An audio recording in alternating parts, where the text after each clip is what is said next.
Have you ever noticed how worry sneaks into your life when you least expect it? You can be sitting in a peaceful room, nothing dangerous around you, yet your heart races as if a storm is coming. You can have food on your table and safety in your home, yet your mind whispers questions that steal your joy. What if I lose everything? What if tomorrow brings disaster? What if I am not strong enough to face what is coming? This is the strange and painful truth about worry. It does not need real problems to exist. It feeds on imagined ones. It creates storms in your mind, even when the sky above you is clear. Buddhism teaches us that worry is like a thief that robs you silently. It steals your sleep, it steals your peace, and worst of all, it steals your happiness. But here is the good news: worry is not your master. You can learn to see through it, you can learn to silence it, and you can live with joy no matter what life places in your path. In this journey, I will share with you Buddhist wisdom that will help you break free from the prison of worry and protect the happiness that is already waiting for you inside. 1. Worry lives in the future. Happiness lives in the present.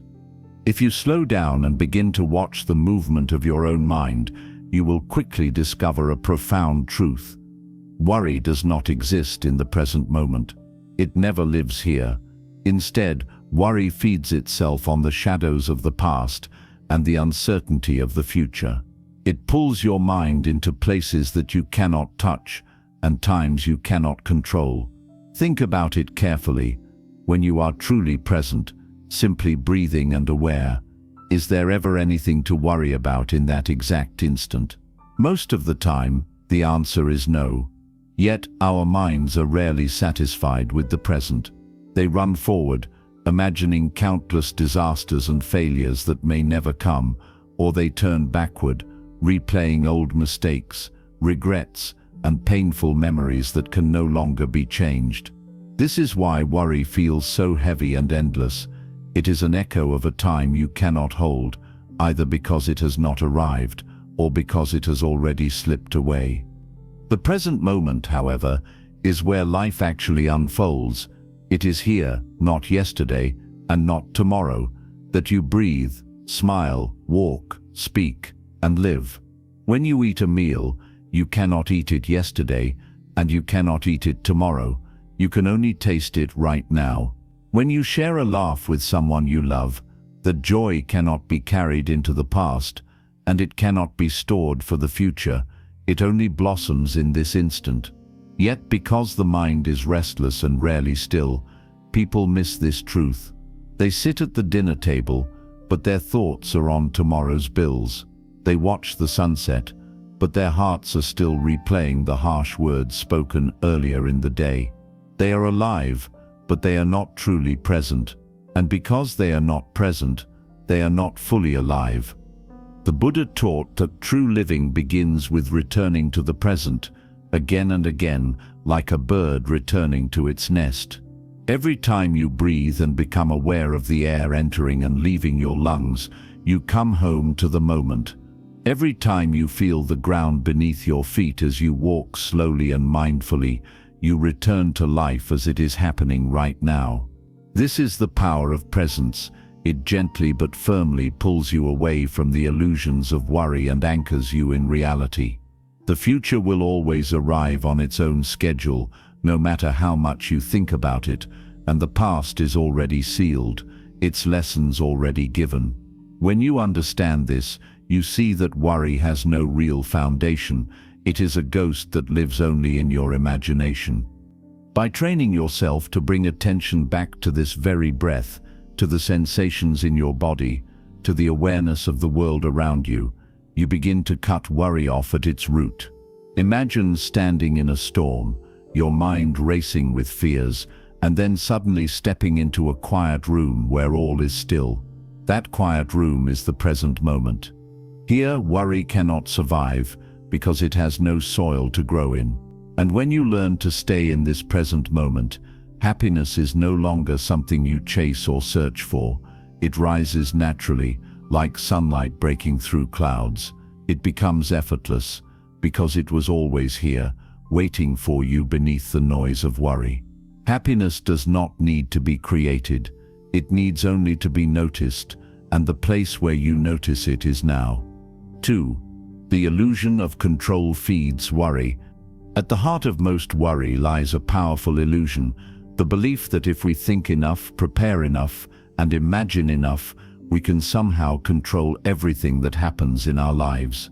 We convince ourselves that worry is a form of protection, that by running through endless what-if scenarios in our heads, we can prevent disaster, avoid pain, and guarantee safety. But if you pause and examine this belief closely, you will see how untrue it really is. Worry does not give you control, it only gives you stress. It does not shape tomorrow, it only steals today. The truth is, much of life is beyond your control. You cannot control the weather. You cannot control how others will act. You cannot control the unfolding of every detail in your future. What you can control is your own response, your own choices, and your own state of mind.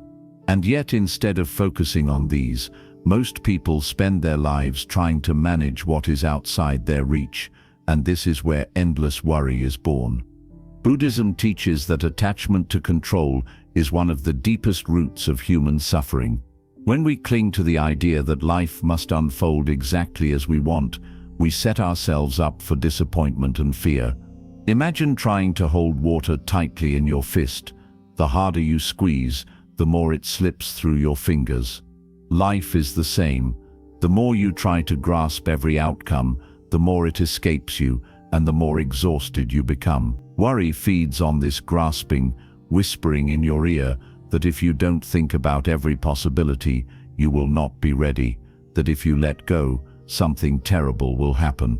But this is not wisdom, it is fear disguised as responsibility. True wisdom is knowing what belongs to you and what does not.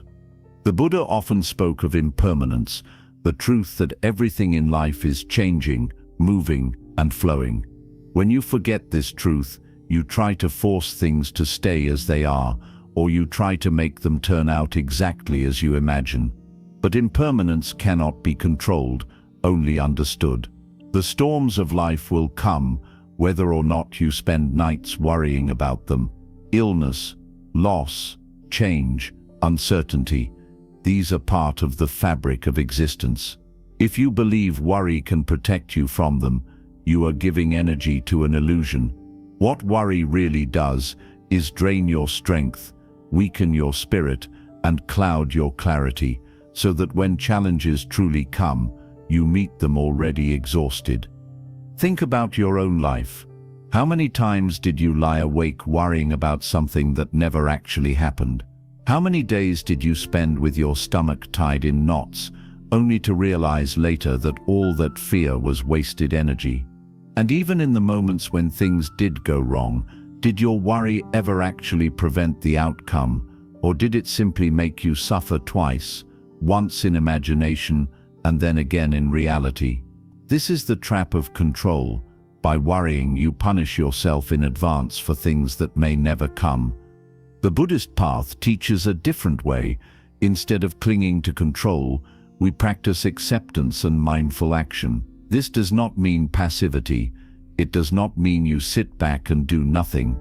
It means you act wisely on what is within your power, and you let go of what is not. If rain is coming, you cannot stop the clouds from gathering, but you can carry an umbrella. If people speak unkind words about you, you cannot stop their mouths, but you can stop their words from taking root in your heart.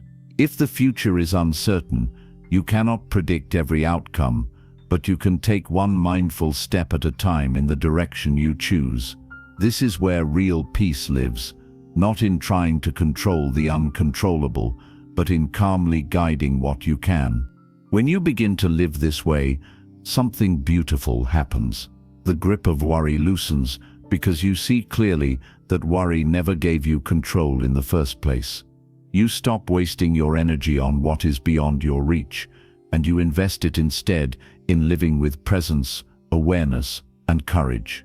Life becomes lighter, not because it is free of challenges, but because you no longer carry the heavy illusion that you must control everything. You trust the flow of life, and in that trust, happiness begins to grow. 3. Worry is a story, not reality. One of the most powerful truths you can realize about the nature of worry is that it is not reality, it is only a story that your mind tells you. The mind is an extraordinary storyteller, capable of creating vivid images, detailed scenarios, and endless what-ifs. When you begin to worry, your imagination takes control and begins writing a script filled with problems, disasters, and losses. You see yourself failing the exam, losing the job, falling sick, being abandoned, or facing endless misfortune. The story plays so clearly in your head that it feels real, and your body reacts as though it is happening right now. Your heart beats faster, your chest tightens, your thoughts spin, and you feel overwhelmed. But if you pause and examine the moment carefully, you will see that none of what you are fearing is actually happening. The suffering is real, but the cause is not. This is the strange trick of worry. It creates an entire world out of imagination, and then it traps you inside that world. You end up living in a prison of your own thoughts, reacting to events that do not exist outside your mind. It is like watching a frightening movie and forgetting that it is only a film.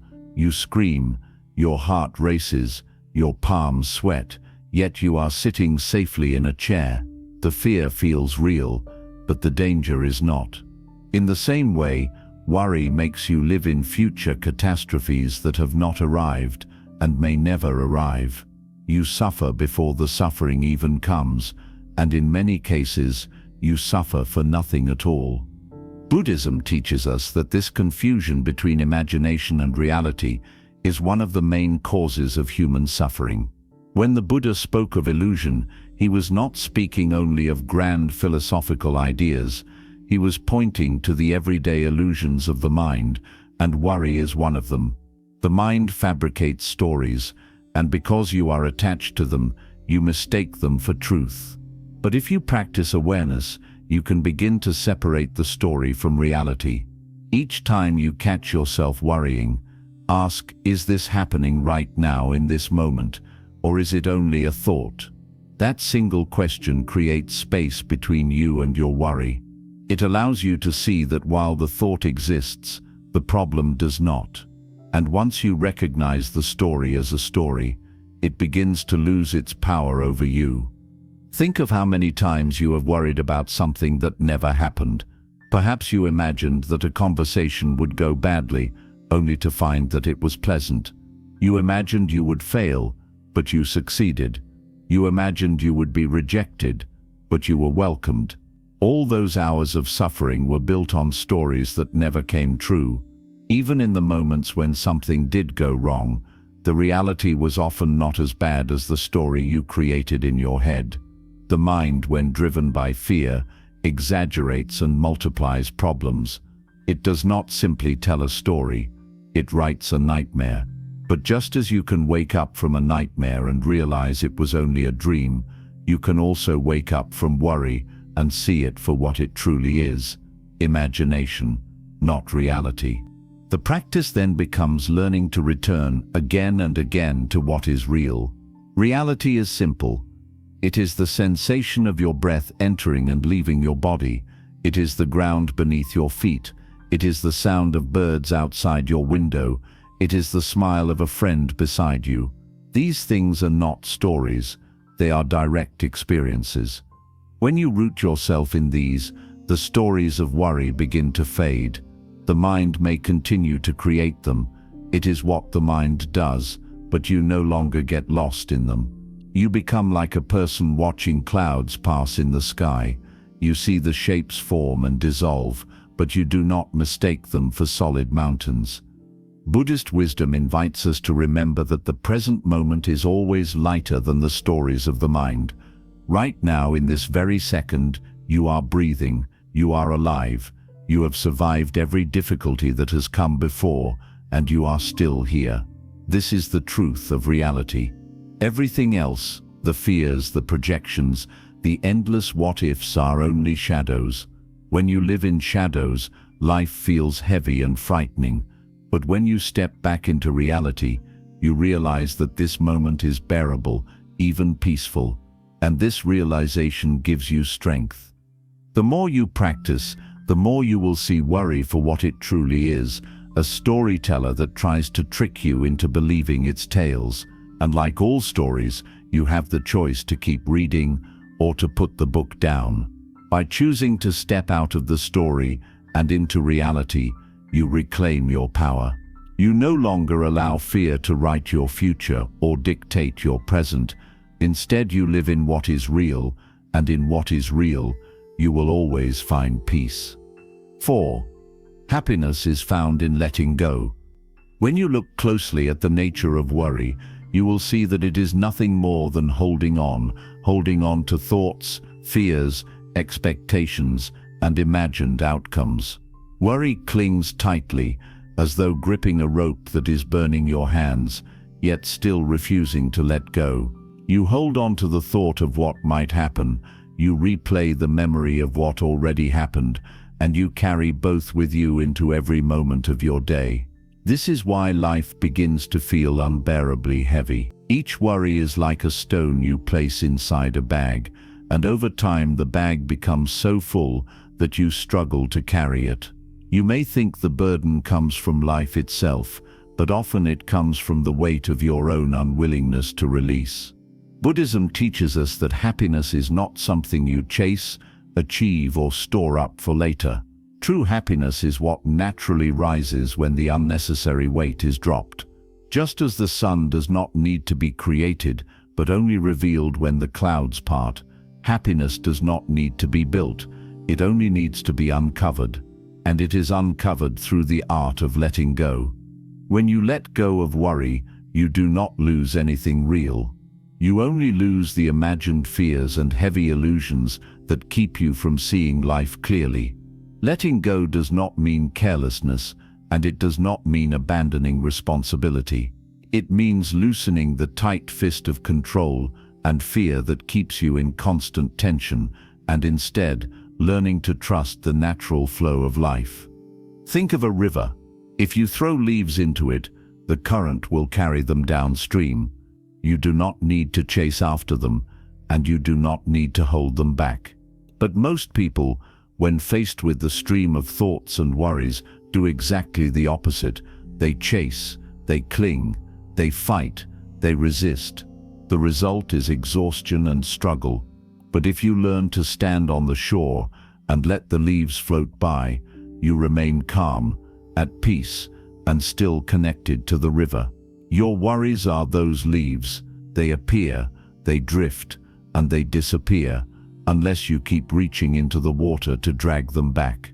Letting go is simply the choice to stop grasping at every leaf, to stop clinging to every thought, and to allow life to flow as it will. In our daily lives, letting go means recognizing the difference between what is essential and what is not. You may not be able to let go of paying bills, working hard, or caring for your loved ones. These are real responsibilities. But you can let go of the fear that you will not manage, the endless thought that you are not enough, the suspicion that failure is waiting around every corner. These are not responsibilities, they are mental burdens. Imagine walking with a heavy sack of stones on your back, and someone tells you that most of those stones are unnecessary, that you are free to set them down. Would you continue carrying them, or would you gladly release them and walk lighter? This is what the practice of letting go offers. The Buddha once taught that attachment is the root of suffering, and worry is nothing but attachment in disguise. Attachment to how the future should unfold, attachment to the idea that life must obey your plans, attachment to fears you replay as though clinging to a past that no longer exists. When you loosen these attachments, you do not become weaker, you become stronger, because you are no longer trapped in battles you cannot win. You save your energy for the battles that matter. You stop fighting the wind, and you begin to adjust your sails. Letting go also means learning to trust. Trust that life will not always bend to your will, but it will always move forward. Trust that you are capable of handling difficulties when they arrive, rather than living through them 1,000 times in your imagination before they even appear. Trust that even in loss, even in change, there can be growth and meaning. When you let go of the need to control, you begin to live with a quiet confidence. Instead of gripping every moment with fear, you hold life gently, with open hands. The more you practice this, the more you will notice how light and free you begin to feel. Worry loses its grip on you because it can only survive in a mind that clings. When the mind learns to release, worry has nowhere to stay. And in that open space where worry once lived, happiness emerges naturally, not the fleeting happiness that depends on conditions, but the deep happiness of a mind that is unburdened. It is the happiness of sitting quietly and feeling at peace with yourself. It is the happiness of walking under the sky without needing anything more than the fresh air. It is the happiness of knowing that you do not have to hold the entire weight of life on your shoulders. Happiness does not come when life finally becomes perfect. It comes when you finally learn to let go of the illusion that you must control every part of it. When you put down the bag of stones, when you unclench your fists, when you stop dragging the river's leaves back into your hands, you discover what was there all along: space, peace, joy, and the freedom to live fully in this moment. That is the gift of letting go, and it is the doorway to true happiness. Gratitude destroys worry.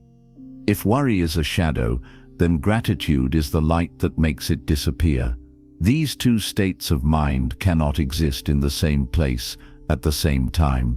When you are filled with gratitude, there is no space for worry to grow, and when you are consumed with worry, there is no space for gratitude to bloom. They cancel each other out. This is why Buddhist wisdom reminds us that the practice of gratitude is not simply about saying thank you or feeling good. It is a direct antidote to worry, a way to transform the restless energy of fear into the calm energy of appreciation. Think for a moment about what worry does. It drags your attention toward what you lack, what might go wrong, or what you fear losing. It narrows your vision until all you see is absence, danger, or uncertainty. Gratitude, on the other hand, is the exact opposite. It expands your vision to notice what is already here, what is already working, what is already supporting you. Gratitude shifts your focus from scarcity to abundance, from fear to trust, from restlessness to contentment. It is a powerful lens through which you begin to see reality differently. And once your perception changes, your experience of life changes as well. The truth is, most of us have far more blessings than we notice. We wake up each morning with air in our lungs, yet we rarely pause to appreciate the miracle of breathing. We have food on our tables, yet we often focus more on what we crave than on the nourishment we already have. We walk on 2 feet, see with our eyes, hear with our ears, and speak with our voices, yet these simple abilities are taken for granted until they are threatened or lost. Gratitude pulls us back to the awareness that nothing is guaranteed, that even the smallest detail of life is a gift. When you remember this truth, you realize how rich you already are, and the mind that feels rich has no need to worry because it no longer lives in the poverty of not enough. Buddhism teaches that the roots of worry often lie in craving and attachment. You want life to be a certain way, and you worry that it will not. You crave success, and you worry about failure. You crave health, and you worry about sickness. You crave acceptance, and you worry about rejection. Gratitude cuts through craving by teaching you to value what is already present. Instead of obsessing over what could go wrong, you start to see what has already gone right. Instead of being blind to what you have, you open your eyes to the countless gifts that surround you. Gratitude does not deny the reality of challenges, but it prevents you from being crushed by them because it gives you a stronger foundation of joy. One of the simplest but most powerful practices in Buddhism is mindful gratitude, pausing in your day to notice small things with awareness. When you drink a cup of tea, do not rush through it while worrying about tomorrow's tasks. Instead, taste the warmth, feel the comfort, and recognize the gift of having something so simple yet nourishing. When you see the sky at sunset, do not miss it while your mind is lost in fear. Instead, notice the colors, the light, and the reminder that beauty is always available in the present. When you hear the laughter of a loved one, do not let it slip by unnoticed. Allow yourself to feel deeply thankful for that moment, because nothing guarantees it will repeat. This practice transforms ordinary life into a field of treasures, and once your heart is full of treasures, worry loses its grip. Gratitude also teaches humility. When you realize how much of your life is supported by forces beyond your control, the sun that rises, the rain that falls, the farmers who grow your food, the teachers who gave you knowledge, the strangers who made the clothes you wear, you begin to see that you are never truly alone. Life is not something you carry alone on your shoulders. It is a web of interconnected support. Worry often makes you feel isolated, as though the entire burden of the future rests only on you. Gratitude, however, reminds you that you are held by countless invisible hands, and in this realization, worry softens into trust. Consider this: many people spend their lives worrying about what they do not have, only to reach the end and realize they never truly enjoyed what they did have. Gratitude prevents this tragedy. It grounds you in the present, allowing you to taste the sweetness of life before it passes. And the more you practice it, the more natural it becomes. Gratitude begins as a choice, something you must consciously cultivate, but with time it grows into a habit, and finally into a way of being. When gratitude becomes your default, worry has no room to settle. A simple daily practice can transform your entire relationship with worry. Each morning before you begin your day, pause and list 3 things you are grateful for. They do not need to be extraordinary. In fact, the simpler, the better. Be grateful for the breath in your body, for the roof over your head, for the ability to rise and meet another day. And each evening before you sleep, think of 3 more. Over time, this trains your mind to focus on what is present. Instead of drowning in what is absent, you will begin to notice more beauty, more blessings, and more reasons to feel safe and at peace. Gratitude destroys worry not by erasing all uncertainty, but by reminding you that even within uncertainty, there is already enough to be thankful for. It shows you that you do not need to wait for life to be perfect in order to feel happy. You can be happy now because you already hold countless gifts in your hands, and once you see that clearly, worry appears small and powerless in comparison.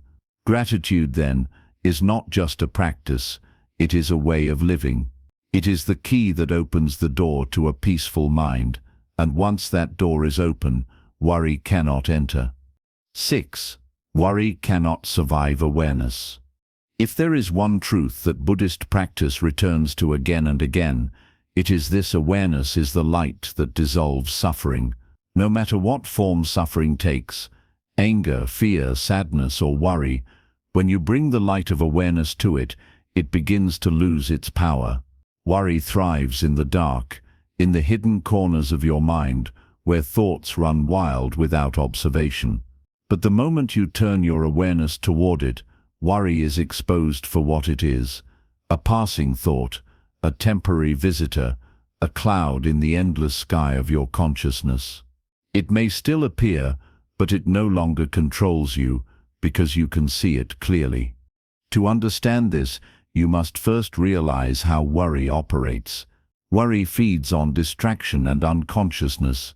Most people are not aware of how their minds are moving from moment to moment. They allow thoughts to arise and run unchecked, like a herd of wild animals stampeding across a field. One thought of fear appears, then it triggers another, and before long, a storm of worry takes over. The person begins to identify with these thoughts. This is my fear. This is my problem. This is my truth.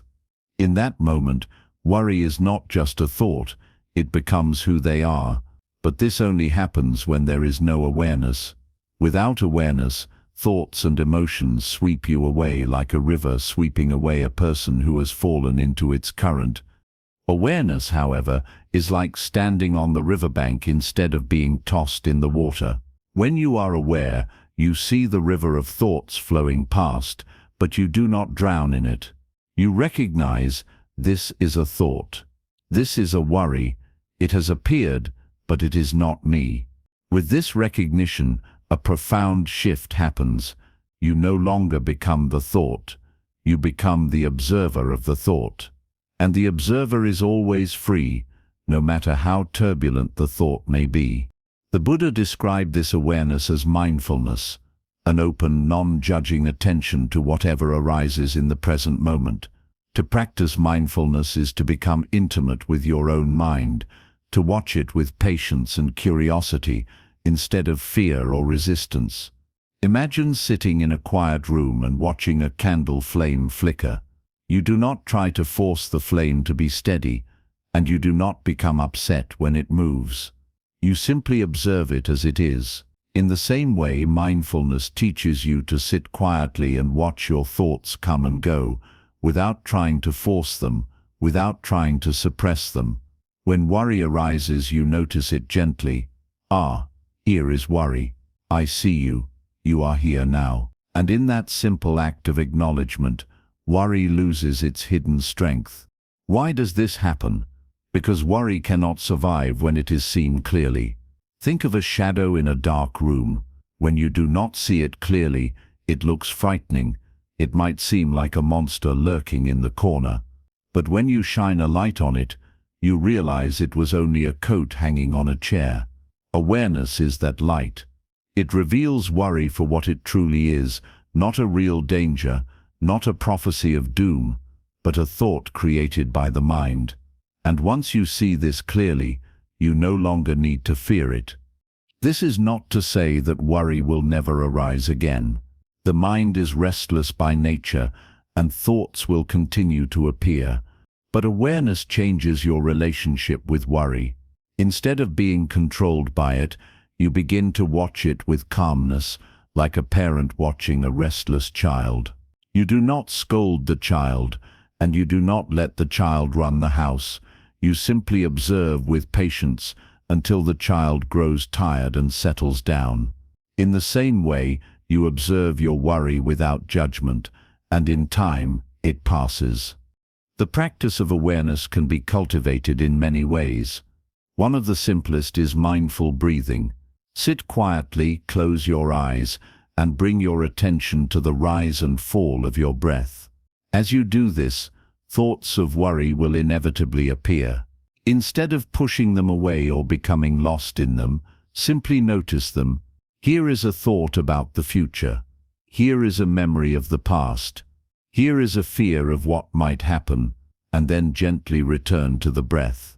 Each time you do this, you strengthen your ability to remain the observer, not the prisoner, of your thoughts.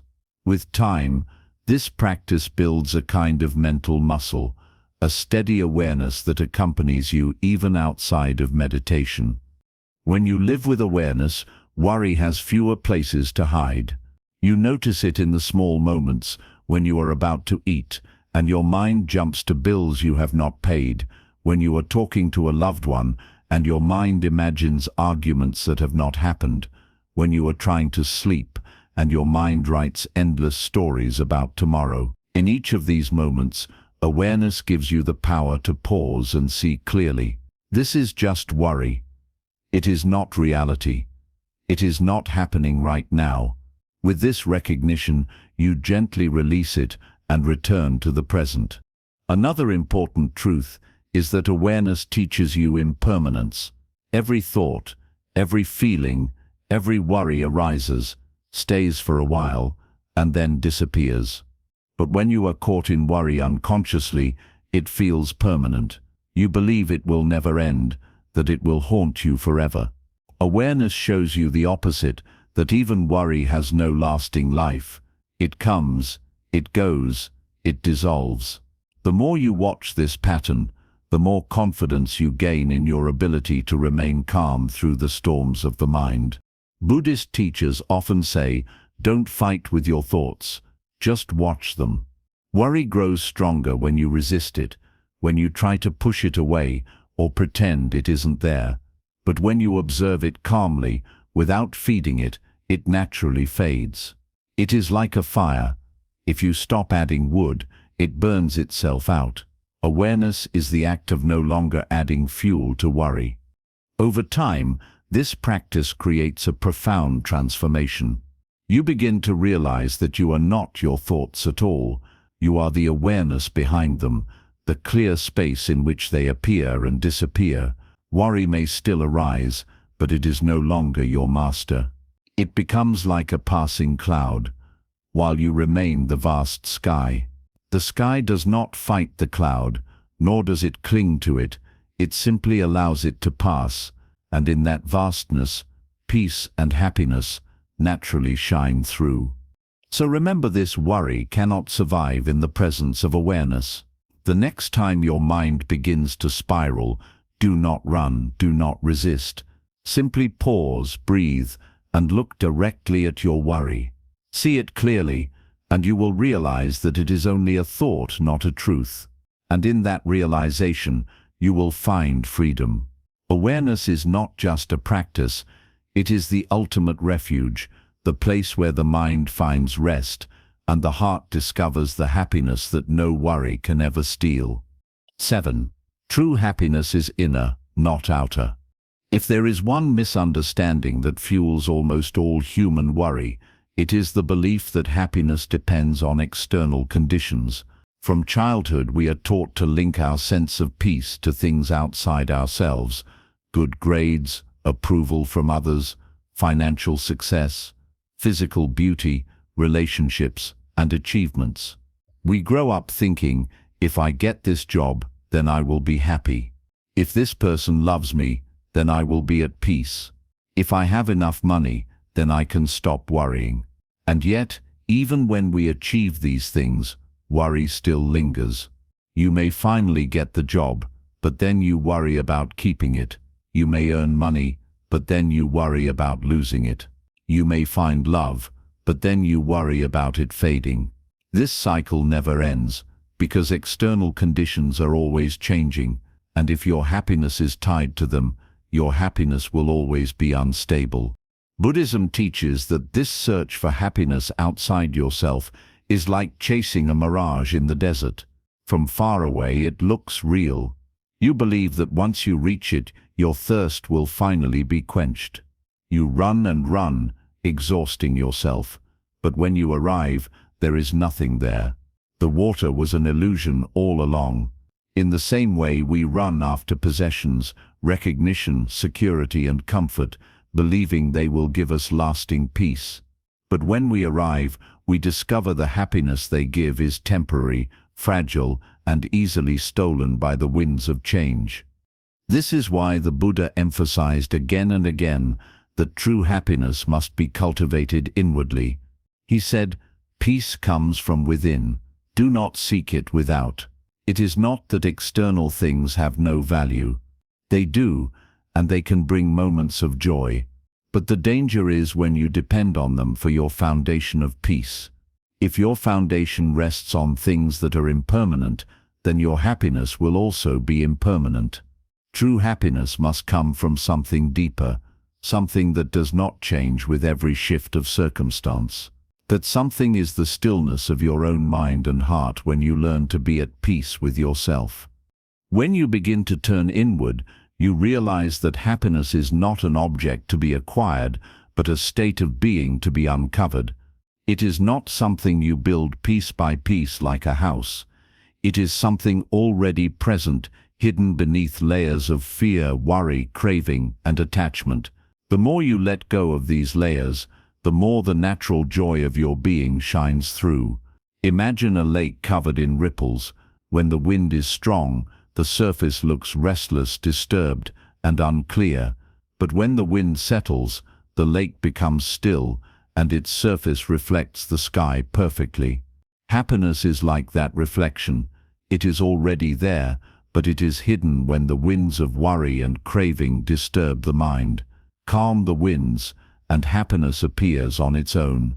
One of the reasons people struggle to find this inner happiness is because they confuse excitement with peace.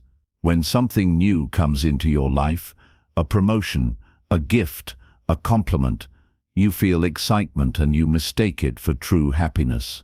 But excitement rises quickly and fades quickly. It depends entirely on circumstances. Peace, however, is steady, quiet, and unconditional. It is not loud or dramatic, but it lasts, and it is available to you in every moment, no matter what is happening outside.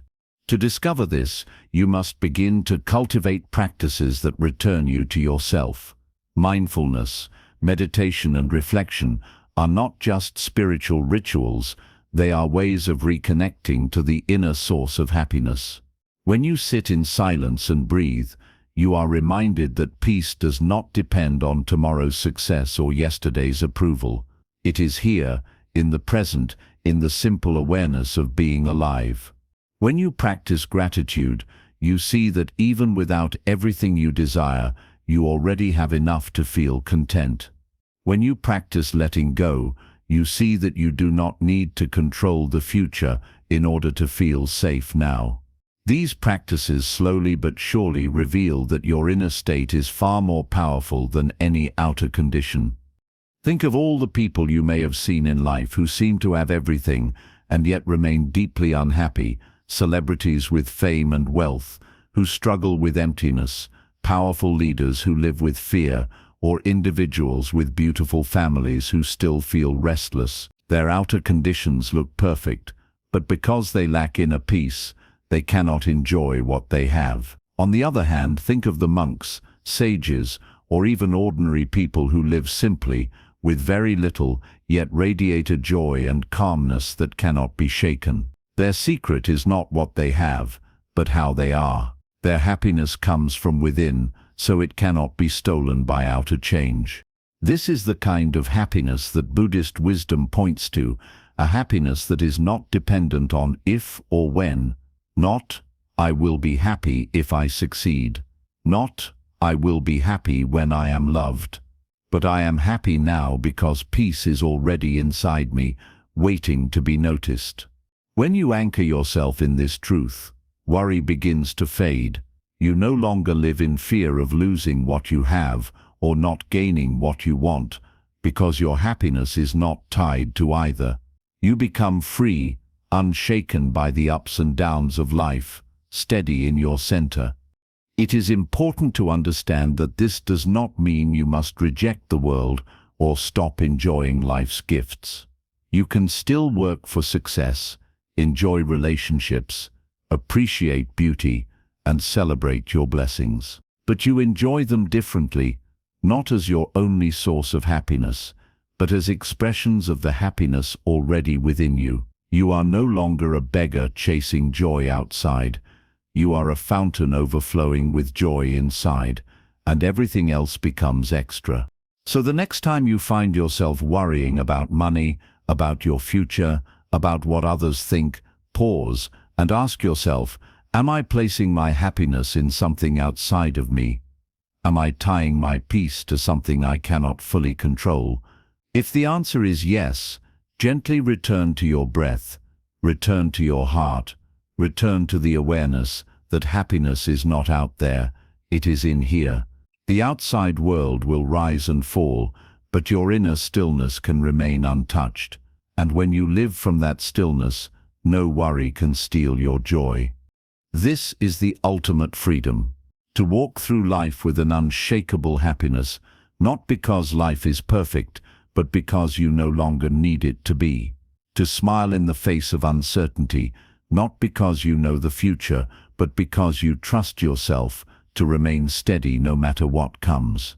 To let go of fear, because you know that happiness is not in the hands of others, but in your own awareness. This is the path that Buddhism offers, and it is the happiness that cannot be stolen, no matter how strong the winds of worry may blow. 8. The practice of returning again and again. One of the most important truths about worry and about happiness is that it is not a battle you fight once and win forever. The mind is restless by nature. Thoughts come and go like waves on the ocean, and sometimes those waves are calm while other times they rise into storms. You may practice mindfulness, gratitude, letting go, and awareness, and yet you will still find worry knocking at your door. It is not a failure. It is not a sign that you are weak. It is simply the nature of the mind. This is why Buddhism teaches the art of returning again and again to the present, to your breath, to your center, no matter how many times you wander away. Most people believe that peace is a permanent state you enter once you have mastered yourself, as though one day you will suddenly arrive at a place where no worry or fear will ever touch you again. But this is not how the human mind works. Even great masters, monks and teachers have moments of worry or doubt. The difference is not that they never experience these things, it is that they know how to return. They know how to catch themselves quickly, to step back from the story of the mind, and to rest again in the present moment. This is why the practice is not perfection, but persistence. Every time you notice you are lost in worry, and you bring yourself back, you are strengthening your freedom. Imagine walking down a path in a forest. From time to time you get distracted. You see a flower off to the side, or you follow the sound of a bird, and suddenly you are off the main path. In that moment, you may feel lost, but as soon as you notice where you are, you can gently step back onto the path and continue walking. Life is exactly like this. Worry is the distraction that pulls you away. But the moment you recognize it and return to awareness, you are back on the path of peace. You do not need to feel guilty for wandering. Wandering is natural. What matters is your practice of returning. This practice of returning is what transforms worry into wisdom. Because each time you come back from worry into awareness, you learn something about your mind. You see how easily it clings to the future, how quickly it repeats old fears, how much it wants to control the uncontrollable. And in seeing this, you become wiser, more compassionate with yourself, and more skilled at letting go. Worry itself becomes a teacher, showing you where your attachments are and where your trust still needs to grow. Without worry, you might never notice how much you rely on control or how deeply you fear loss. With worry, you are given the chance to practice awareness again and again until the practice becomes part of who you are. One of the great strengths of Buddhist teaching is its honesty about the nature of the human mind. It does not demand that you become superhuman, untouched by doubt or fear. Instead, it teaches you to meet yourself exactly as you are, with patience, compassion, and steadiness. When worry arises, do not treat it as an enemy you must destroy. Treat it as a reminder. Let it be a signal that you have wandered away from the present, and use it as a guide to return. In this way, even worry serves your awakening, because it points you back to awareness every time it visits. The practice of returning also reveals another profound truth. Happiness is not something you achieve and then hold forever. It is something you renew in each moment. Just as you cannot breathe once and expect to live, you cannot practice awareness once and expect to never worry again. Life is a continuous flow, and happiness flows with it. Each breath, each step, each moment is an opportunity to begin again. And in beginning again, you discover a freedom that is not dependent on never making mistakes or never wandering, but on always having the power to return. In practical life, this means learning to forgive yourself quickly. Too often when people notice they are worrying again, they criticize themselves. Why am I still like this? Why can't I stop worrying? I thought I had moved past this. But this only adds another layer of suffering. The Buddha taught compassion not only toward others, but toward yourself. When you notice worry, smile gently at yourself and say, "Ah, my mind has wandered again. That is natural. Now I return." This gentle, compassionate return is far more powerful than harsh judgment, because it allows you to keep practicing without fear. Another way to strengthen the practice of returning is through small anchors throughout your day. Choose simple actions that bring you back to the present whenever you feel lost. For some, it may be the act of pausing to take 3 slow breaths. For others, it may be touching the ground with your hand, reminding yourself that you are here. It may be repeating a calming phrase, such as "this moment is enough." It may be looking at the sky, the trees, or the face of a loved one. Each of these anchors becomes a doorway back into awareness. Over time, the act of returning becomes quicker, easier, and more natural until it feels like second nature. The greatest freedom comes when you realize that you do not need to control the mind to be at peace. You do not need to stop worry forever. You only need to learn how to see it, how to return, and how to rest in the present again. This is the essence of Buddhist practice, not to eliminate every storm, but to learn how to sail with calmness no matter how the winds blow. And when you live this way, something extraordinary begins to happen. Worry still arises, but it no longer frightens you. You see it as part of the human experience, not as a threat to your happiness. You live with a lightness, because you no longer demand perfection from yourself or from life. You simply practice returning, again and again, with gentleness and patience. And with each return, you discover that happiness is not something fragile that can be lost. It is always here, waiting for you, just beneath the noise of the mind. This is why awareness is not only a practice but a homecoming. Each time you return, you are coming home to yourself, to the place where peace already exists. You are remembering that happiness was never outside of you, it was always within, hidden by clouds of worry. And the more you return, the clearer that inner sky becomes, until one day you realize that no matter how often worry arises, it can never steal the happiness that is your true nature. So let this be your final lesson. Do not fear the return of worry. Do not chase the idea of a perfect worry-free life. Instead, trust in your ability to return, again and again, to the stillness within, because the one who knows how to return is never truly lost. And in that knowing, you will find the kind of happiness that cannot be broken, the kind of peace that no storm can shake, and the kind of freedom that no worry can take away. 9. Freedom comes when you stop fighting with life. At the root of worry lies resistance. Worry is not only a fear of the future, it is a quiet fight with life itself. It is the mind saying, "Things must not go wrong, people must not leave me, circumstances must not change, the future must not unfold in ways I cannot control." And yet, life is built on change. Every moment is shifting, dissolving, and becoming something new. To demand that it stay fixed according to your preferences is like standing on the shore and shouting at the waves to stop moving. They will never obey. The more you resist, the more you suffer. And the more you resist, the more worry grows, because deep down you know you cannot control what you are trying to resist. Buddhist wisdom teaches that suffering arises not from life itself, but from our clinging and our resistance to the natural flow of things. The Buddha said that attachment is the root of suffering. Worry is simply attachment projected into the future.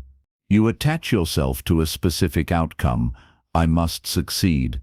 I must stay healthy. I must not lose this relationship. And then you suffer with the fear of losing it. Or you resist what is already happening. This should not be this way. This pain should not exist. This problem should not have come to me. and your resistance multiplies your suffering. In both cases, you are fighting against the flow of reality, and the battlefield is your own mind. But what if you stopped fighting? What if instead of resisting, you allowed life to move as it does, like water flowing down a stream? What if you accepted the truth that you cannot control everything and instead chose to flow with what comes? This is not weakness, it is not giving up. It is the deepest strength, because it frees you from the constant exhaustion of resisting what cannot be resisted. When you stop fighting, worry begins to dissolve, because there is nothing left to defend against. You are no longer bracing for impact. You are opening to the present. Think about a tree in the middle of a storm. If the tree is rigid, it may break under the force of the wind, but if it bends, if it sways with the storm, it survives. Flexibility is its strength. The same is true with your mind. If you demand that life always bend to you, you will break under its storms. But if you learn to bend with life, to move with change instead of resisting it, you become unshakable. Worry cannot take root in a mind that has learned to flow. Now, this acceptance does not mean that you passively accept every situation without action. If a fire starts in your home, you do not sit quietly and say, "This is life." You act. You put out the fire. But you act without adding unnecessary suffering on top of what is already happening. Most people suffer twice, once from the situation and again from their worry and resistance about it. The first suffering is sometimes unavoidable. The second suffering is optional. When you accept reality as it is, you still take wise action, but you do so from a place of clarity and calm, not from panic and fear. This truth is especially clear when you look at how worry distorts the mind. Worry makes you live in constant tension, as though life were an enemy waiting to strike. You walk through your days bracing yourself against possibilities that have not even arrived. But when you cultivate acceptance, the bracing stops. You are no longer at war with the future. You begin to trust yourself to face challenges when they come, instead of exhausting yourself by fighting them in your imagination beforehand. This trust is what Buddhists call confidence in the Dharma, the confidence that life unfolds according to its own rhythm, and that you are capable of walking the path of awareness through it all. Consider this example. Imagine you are caught in the rain without an umbrella. One person curses the sky, resists, complains, and suffers with every drop. Another person accepts the reality, they are wet, and simply walks calmly through the rain. The rain is the same, but the experience is completely different. Worry is like cursing the rain before it even falls. You imagine the storm, you resist it, and you suffer for it, even when the sky above you is still clear. Acceptance, however, teaches you to walk lightly, whether in sunshine or storm, because you no longer waste energy resisting what is beyond your power. The Buddha often compared life to a river, always flowing, never the same from one moment to the next. You cannot step into the same river twice, because by the time your foot touches it again, both you and the river have changed. To resist this truth is to live in constant worry, trying to freeze the river in place. But to accept it is to live with peace, flowing with the current, adapting to its turns, trusting its course. This is where freedom is found, not in controlling the river, but in learning how to float upon it. So how do you cultivate this acceptance in daily life? Begin with small things. When you face delays in traffic, instead of resisting and filling your mind with anger, breathe and remind yourself, this is the flow of life. I cannot change this moment, but I can choose peace within it. When someone speaks harshly to you, instead of replaying their words and worrying about them for hours, recognize, their words are theirs, not mine. I will not resist the reality of what has been said, but I will not carry it as a burden. When the future feels uncertain, instead of worrying endlessly, tell yourself, Uncertainty is the nature of life. I will meet it with awareness, one step at a time. Each of these small acts of acceptance weakens the grip of worry and strengthens your inner freedom. The paradox of this practice is that the more you accept, the more capable you actually become. People often believe that worry makes them more responsible, more prepared, more careful. But in truth, worry clouds the mind, while acceptance clears it. A worried mind is like muddy water. You cannot see through it clearly. An accepting mind is like a calm pool. You can see deeply, and you can act wisely.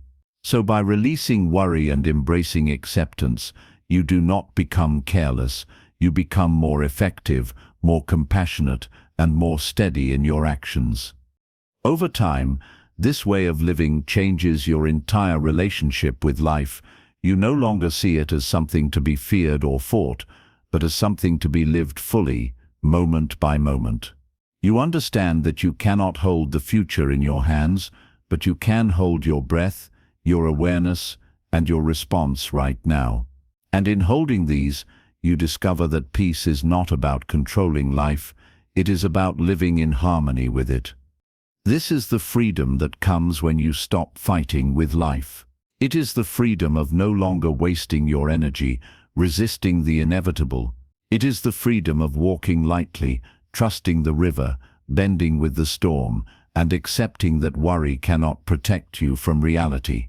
Only awareness and acceptance can. And once you begin to live this way, worry becomes unnecessary. Because when you are no longer fighting life, you realize there was never anything to fear in the first place. 10. The highest peace comes from trusting the flow of life. If we trace worry back to its deepest roots, we find that it is not only about fear of the future, nor simply about craving control. At its core, worry is a lack of trust. It is the mind's refusal to rest in the natural flow of life. It is the belief that unless you hold tightly to every detail, unless you rehearse every outcome, unless you guard yourself against every possible danger, you will not be safe. Worry is the constant whisper, what if life does not carry me? What if I fall? What if I lose everything? This is why worry feels endless, because it is built on doubt. The doubt that you are not supported by the very fabric of existence.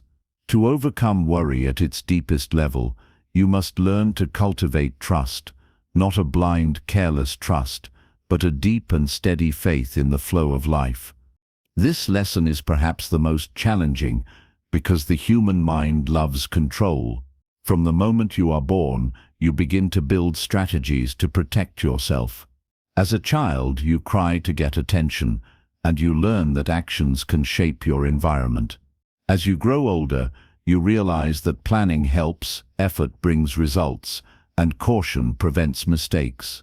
These lessons are useful, but if carried too far, they become chains. You begin to believe that life itself depends entirely on your ability to control it, and so you live in constant tension, always planning, always predicting, always bracing for what might go wrong. This tension is what we call worry, and it robs you of the joy that could be yours right now. Buddhism teaches us that life is not separate from us, but part of us. The same forces that move the rivers, that carry the seasons, that make the trees grow and the stars burn, are the forces that sustain you. Your breath is not something you control. It flows naturally without your effort. Your heart beats, your cells regenerate, your body lives, not because you constantly manage it, but because life itself is carrying you. In the same way, the larger events of your life unfold with a rhythm that is beyond your mind's control. This is why clinging to control and constant worry are illusions. They deny the very truth that you are already being carried. To trust the flow of life is to awaken to this truth. It is to see that life has always moved forward, even when you thought it would not. Think of your own past. How many times did you worry about something endlessly, only to look back later and realize that life carried you through? The problem passed, the situation resolved, the storm ended, and you survived. In fact, every difficulty you have faced has brought you here to this very moment. You are still breathing, still alive, still moving forward. Life has never abandoned you, not once. Even in your darkest moments, it carried you through. To forget this is to worry. To remember this is to trust. Trust does not mean that nothing bad will ever happen. It does not mean you will never suffer loss, sickness, or change. What it means is that you understand that even in those moments, life continues to move, and you continue to grow. Trust is not the denial of pain. It is the confidence that pain will not destroy you. Trust is not the belief that life will always go as you want. It is the deeper knowing that life will always go as it must, and that you have the strength to meet it with awareness and peace. The Buddha often spoke of impermanence as a liberating truth. Everything changes, everything passes. Nothing lasts forever. Not your joys, not your sorrows, not your successes, not your failures. When you resist this truth, you worry endlessly because you are trying to make permanent what cannot be permanent. You try to hold on to health, youth, relationships, or wealth, fearing their loss. You try to avoid every difficulty, fearing their arrival, but when you trust impermanence, you realize that just as joy will fade, so too will sorrow. Just as problems come, they also go. No storm lasts forever. No night is without dawn. To trust this flow is to free yourself from the chains of worry, because you no longer cling to what must change, nor do you fear the changes that will come. Cultivating this trust is a practice, not a sudden decision. It begins with awareness, seeing clearly how much of your life is already being carried without your effort. Notice how the earth spins, how the sun rises, how your breath flows, how your body heals a wound, how seasons come and go without your command. These simple truths remind you that life has a wisdom far greater than the mind's limited understanding. You are part of this wisdom, not separate from it. When you surrender to this truth, you find peace. This surrender does not mean passivity. It does not mean sitting back and doing nothing. It means aligning your actions with the flow of life instead of fighting against it. When you see a problem, you act, but you act from a place of clarity, not panic. When you face uncertainty, you prepare, but you prepare with calmness, not fear. You do what you can, and you trust life to handle what you cannot. This balance between action and surrender is the essence of wisdom. It frees you from the exhausting cycle of endless worry, because you no longer demand that life obey your plans. You flow with life as it is. In practical terms, this trust can be cultivated in many ways. Meditation is one of the most powerful. When you sit quietly and observe your breath, you are reminded that life sustains you without your control. Each inhalation and exhalation is a lesson in trust. You do not need to grasp the breath. It comes on its own. You do not need to hold the breath. It leaves on its own. Life breathes you, just as it carries you. Mindful living also strengthens trust. When you eat a meal slowly, when you walk with awareness, when you pause to notice the beauty around you, you are reminded that life offers small gifts constantly, if only you allow yourself to see them. Gratitude also builds trust, because it teaches you to notice how much has already been given to you without effort.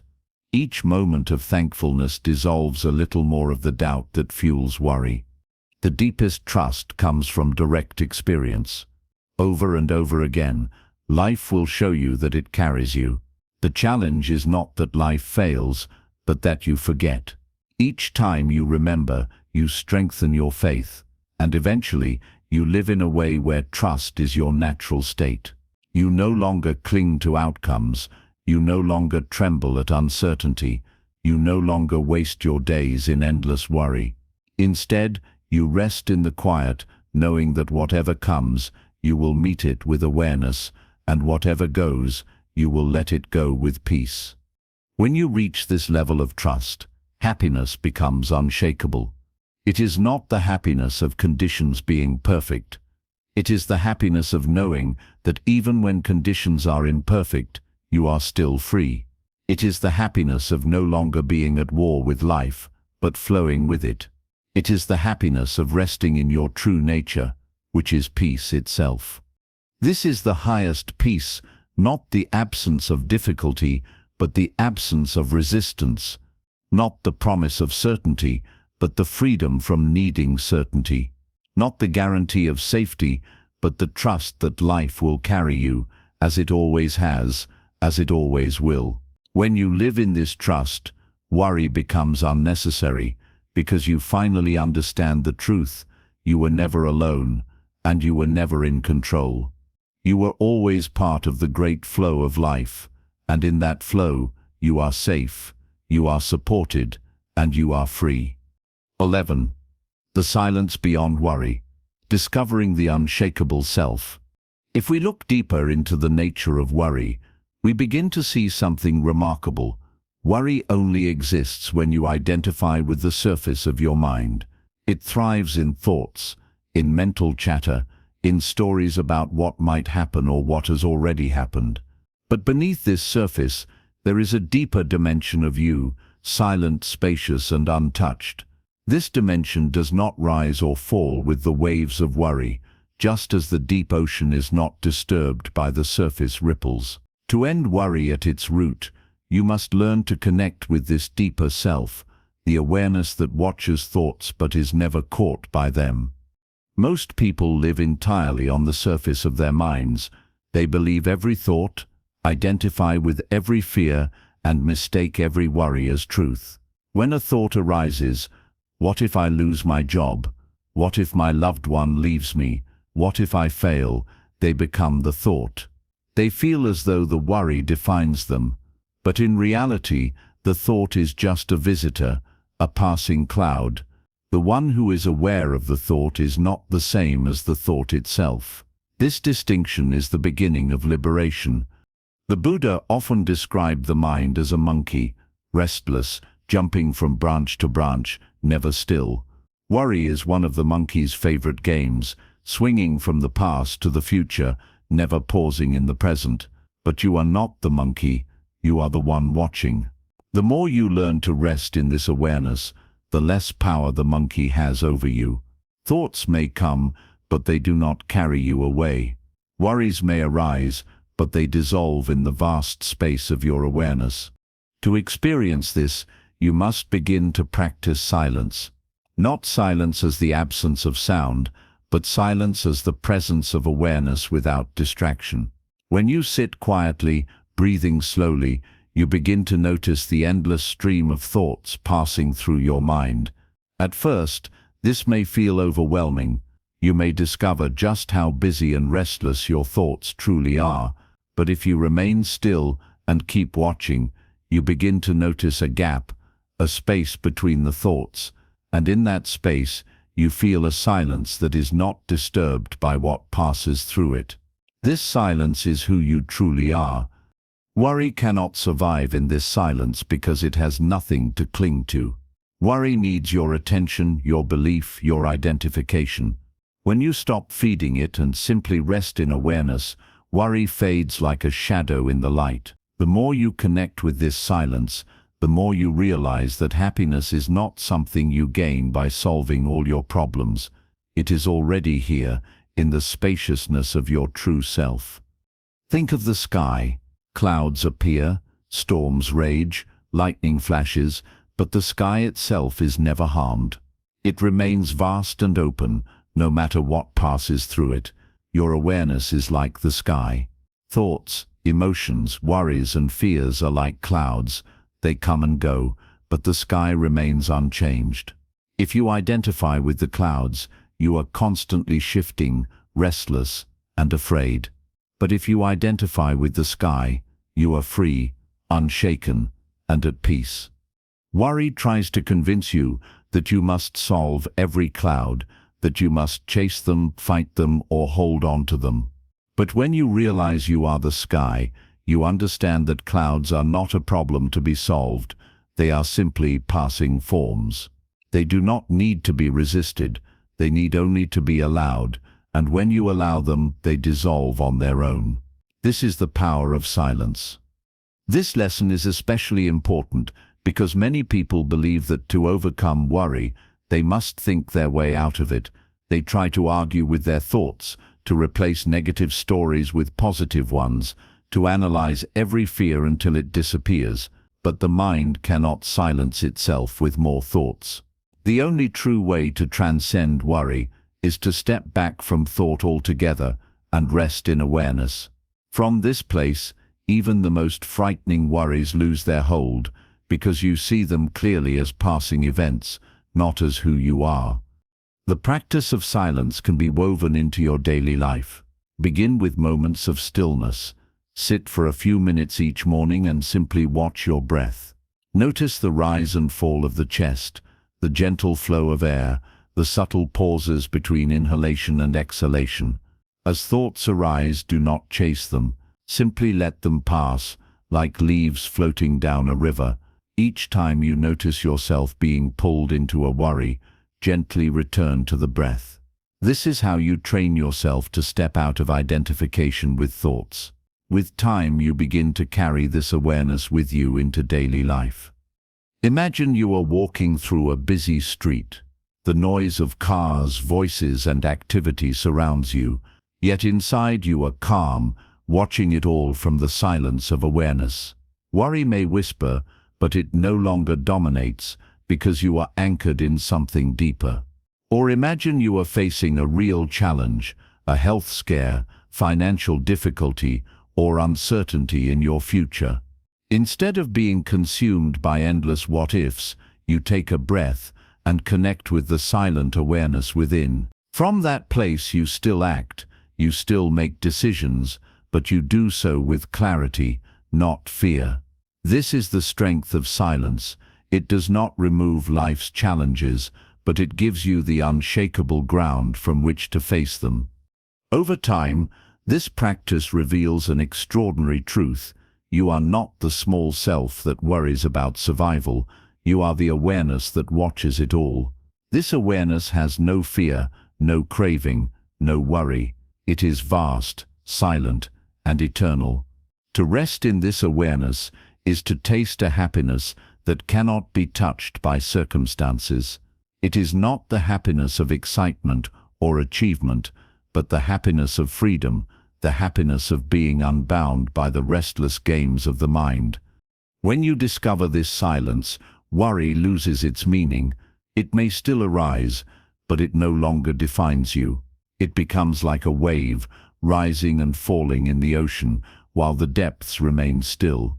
You begin to live with a quiet confidence, knowing that no matter how loud the surface becomes, you can always return to the stillness within. This is the deepest refuge, the place where the storms of life cannot reach you. The Buddha often spoke of nirvana as the extinguishing of the fires of craving, aversion, and delusion. Worry is part of that fire. It burns because it clings, resists, and confuses. When you rest in silence, the fire has nothing to feed on, and it naturally fades. This does not mean you never think again, or that you become detached from the world. It means you learn to live in the world without being enslaved by its worries. You participate fully in life, but from a place of deep peace. So let this be your next step on the path. Whenever worry arises, do not try to solve it immediately. Instead, pause, breathe, step back. Ask yourself, who is aware of this worry? And then rest in the awareness itself. The more you do this, the more you discover that beneath every storm of thought, there is a silence that never moves. That silence is your true self, and it is beyond worry. This is the highest freedom, not to escape life, but to discover the unshakable peace that has been with you all along. In that silence, worry has no home. In that silence, happiness is not fragile but eternal. And in that silence, you discover that the self you thought was small, restless, and anxious was never the real you. The real you is vast, still, and free, like the sky itself, untouched by clouds, radiant in its openness. 12. The impermanence of worry, seeing that nothing lasts forever. If you examine worry closely, you will see that it is built on the fear that what you are experiencing now will last forever, or that the painful possibilities you imagine in your mind will never end once they begin. Worry says, if I lose my job, I will be ruined for life. Worry whispers, if I get sick, I will never recover. Worry convinces you, if I fail, I will always be a failure. But all of these voices rest on a lie, the lie of permanence. The mind believes that things will remain stuck in place, frozen, eternal. But reality shows us a different truth. Everything is impermanent. Everything arises, changes, and passes away. The Buddha called this truth anicca, the universal impermanence of all things. To truly see this is to shatter the foundation of worry, because you realize that whatever comes, it cannot last forever. Consider your own life. Think of the moments you once believed would never end, the heartbreak that felt like it would break you forever, the failure that seemed to mark your destiny, the fear that consumed your nights. At the time, they felt unbearable, permanent, endless. And yet here you are, on the other side of them. They came, they stayed for a while, and then they passed. Even the deepest pains softened with time. Even the darkest nights gave way to dawn. This is the nature of all things. Nothing stays the same. And if nothing stays the same, then worry has no solid ground to stand on. Worry thrives on the illusion of permanence. It says, this pain will last forever. This problem will never change. This danger will never leave me. But when you shine the light of awareness on these thoughts, you see how false they are. No storm has ever lasted forever. No night has ever stopped the sun from rising. Even mountains crumble with time, rivers carve new paths, stars burn out, and galaxies shift. If the universe itself is in constant change, how could your personal worries be exempt from this truth? To see impermanence clearly is to free yourself from the grip of worry, because you know that whatever arises, it will also fade. This truth does not mean that life will always be easy.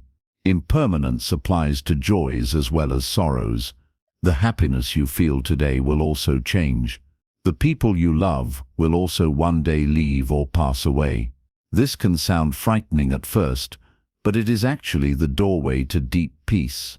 Because impermanence teaches you to stop clinging, to stop resisting, to stop imagining that you can freeze life in place.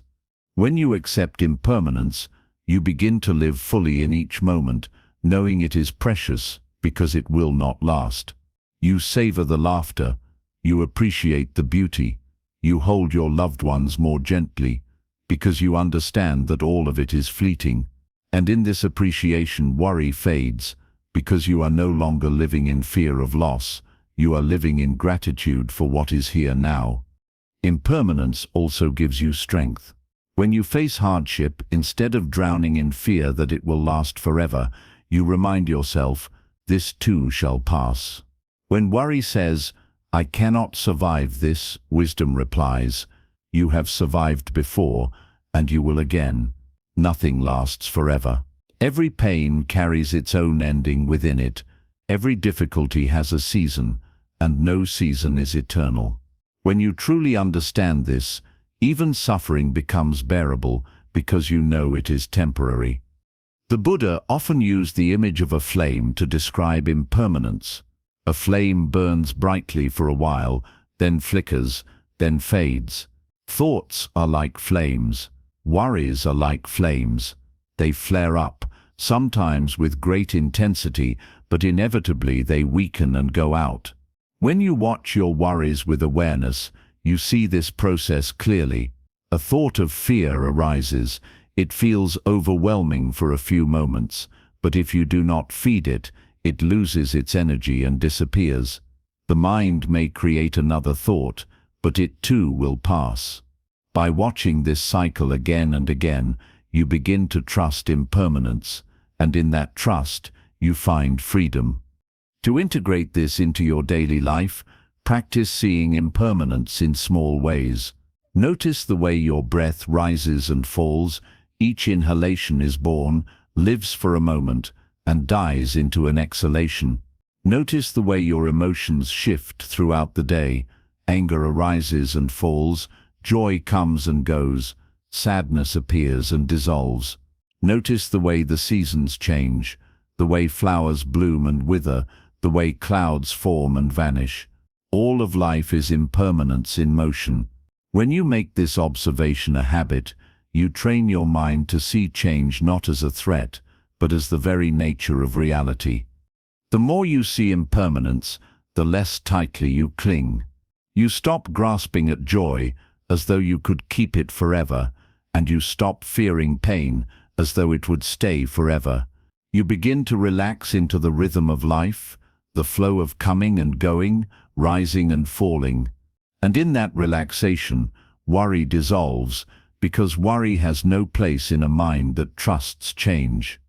One of the most liberating truths is that even worry itself is impermanent. Think about how many times in your life you were consumed with a worry, only to look back later and laugh at how much energy you wasted on it. Worries come and go, like clouds drifting across the sky. They feel heavy while they are here, but they always pass. When you remember this, you no longer give them so much power. You begin to see them as temporary visitors, not permanent truths. The ultimate gift of impermanence is peace. When you stop clinging and resisting, when you stop believing that things must stay the same or else you cannot be happy, you open yourself to a deeper freedom. You realize that happiness is not about holding on to perfect conditions. It is about flowing with the ever-changing nature of life. You find joy not in permanence, but in presence. You live fully in each moment, knowing it will not last, and that is what makes it precious. So the next time worry begins to take hold, pause, and remember impermanence. Say to yourself, "This too shall pass." This thought is temporary. This fear is not eternal. Life is always moving, and so will this. In that remembrance, you reclaim your freedom. You step out of the illusion of permanence and into the truth of change. And in the truth of change, worry loses its foundation. Impermanence does not take away your happiness, it deepens it. Because when you see clearly that nothing lasts forever, you begin to cherish everything more deeply, live more fully, and worry less. You know that both joy and sorrow will come and go, but your awareness remains steady and free. And in that awareness you find a peace that no change can disturb. 13. The middle path, escaping the extremes of worry. One of the most profound teachings of the Buddha is the middle path, a way of living that avoids extremes and brings balance to the mind, body, and spirit. When we look closely at worry, we can see that it is born from extremes.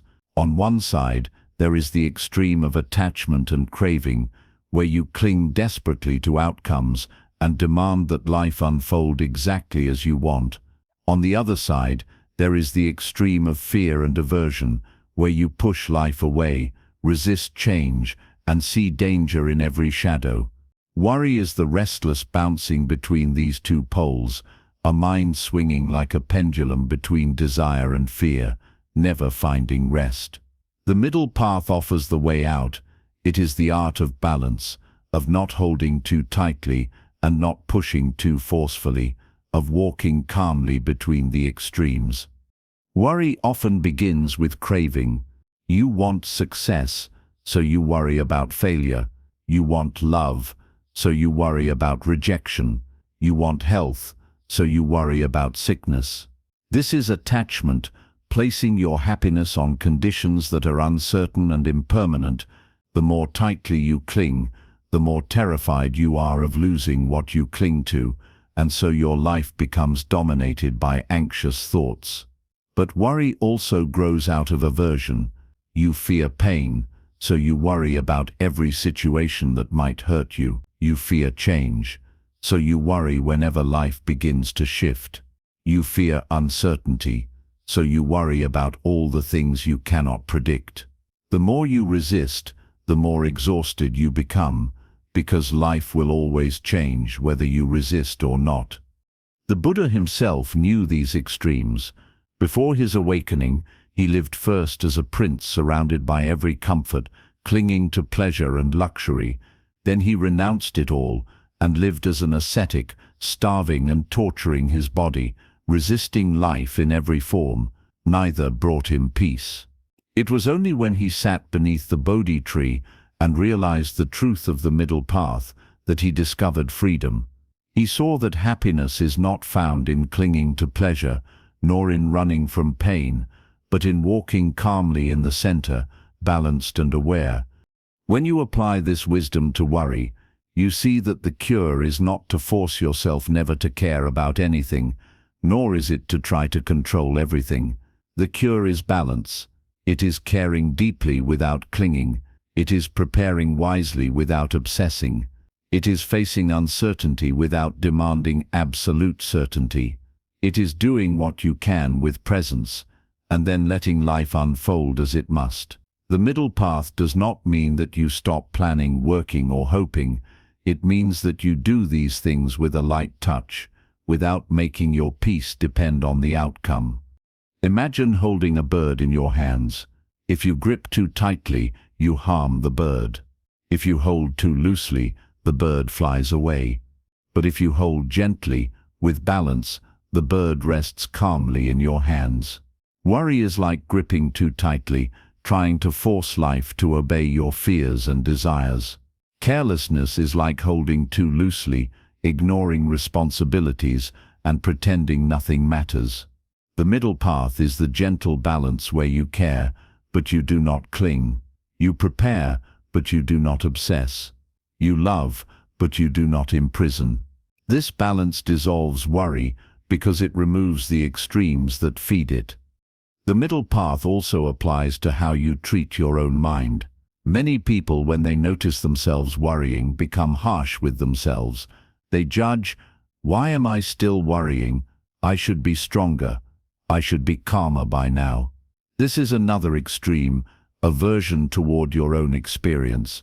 Others go to the opposite extreme. They indulge their worries endlessly, believing every fearful thought and drowning in anxiety. Both extremes create suffering. The middle path is to meet your worry with awareness and compassion. You neither indulge it nor attack it. You simply observe it, acknowledge it, and let it pass. This balanced approach is deeply practical. Suppose you are worried about your health. The extreme of craving says, "I must always be perfectly healthy. I cannot accept any sickness."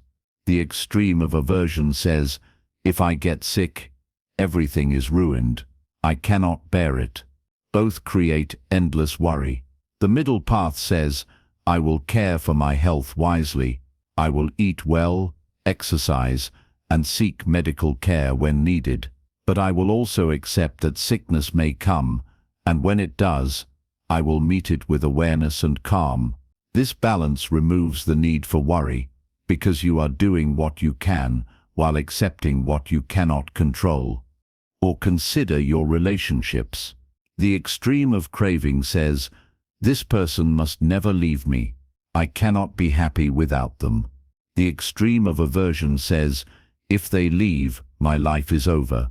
Both fuel worry and fear. The middle path says, "I love this person. I will care for them, enjoy them, and appreciate them. But I also understand that change is part of life, and if they leave, I will still be whole." This balance allows you to love fully without being enslaved by fear. The middle path is also the way to work with uncertainty. Worry is often the mind's attempt to demand absolute certainty in a world that is always uncertain. One extreme is to try to control everything, planning endlessly, rehearsing every possibility. The other extreme is to give up completely, doing nothing because you feel powerless. Both create suffering. The middle path says, I will prepare wisely for what I can, and I will release what I cannot know. I do not need absolute certainty to live with peace. This balanced attitude removes the fuel that keeps worry alive. What makes the middle path so powerful is that it is not abstract philosophy, but a daily practice. Each time you notice yourself clinging too tightly, you loosen your grip. Each time you notice yourself resisting too strongly, you soften your stance. Each time you find yourself lost in extremes, you gently return to the center. Over time, this becomes a way of being. You stop living in the restless swinging of the pendulum, and you begin to live in the calmness of balance. This practice does not remove challenges from life, but it transforms how you meet them. You no longer worry about holding life in place, because you no longer demand that it be permanent. You no longer worry about pushing life away, because you no longer fear change. You walk calmly, step by step in the middle, with awareness and peace. The middle path is the great teacher of freedom. It teaches you that happiness does not lie in the extremes of clinging or resisting, but in the quiet balance between them. It teaches you that worry is not necessary, because balance gives you strength. It teaches you that peace is not found in controlling life, but in walking harmoniously with it. And when you live this way, worry dissolves naturally, because you are no longer feeding the extremes that keep it alive. So the next time you find yourself consumed by worry, ask, am I clinging too tightly? Am I resisting too strongly? Then pause, breathe, and return to the middle. Walk the balanced path. It is here in this center that you will find the freedom beyond worry, the peace that does not depend on conditions, and the happiness that cannot be shaken by the storms of life. 14. The observer sits seat, becoming bigger than your worry. If there is one mistake that gives worry its greatest power, it is the mistake of identification. When worry arises in the mind, most people immediately think, this is my thought, this is my problem, this is who I am. They sit inside the thought as though it were their house, decorating its walls, replaying its words, and living in its fear. But Buddhism teaches a radical shift. You are not the thought, you are the awareness behind the thought. You are not the worry, you are the one who notices the worry. To discover this truth is to step into the observer's seat, a place of vast freedom where you are no longer imprisoned by every wave of fear. The mind is like a restless storyteller, constantly weaving tales of what might happen, what could go wrong, what you should regret. Worry is one of its favorite stories, a script filled with what-ifs and imagined disasters. But a story only controls you if you forget that it is a story. The moment you step back and recognize, this is just a story in my mind, you begin to see it differently. It no longer feels like an unshakable truth. It feels like a passing event. In that instant, worry loses much of its power. Imagine sitting in a theater, watching a movie. When you are deeply absorbed, you feel as though the characters' struggles are your struggles, their fears are your fears, their pain is your pain.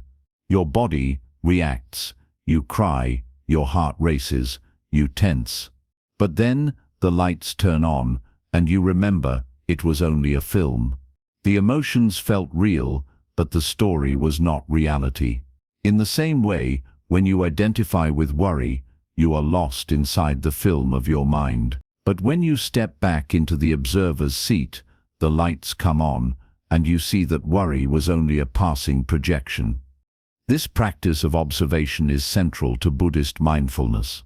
The Buddha taught that liberation comes from seeing clearly, not from fighting with your mind, not from suppressing thoughts, but from simply observing them without attachment.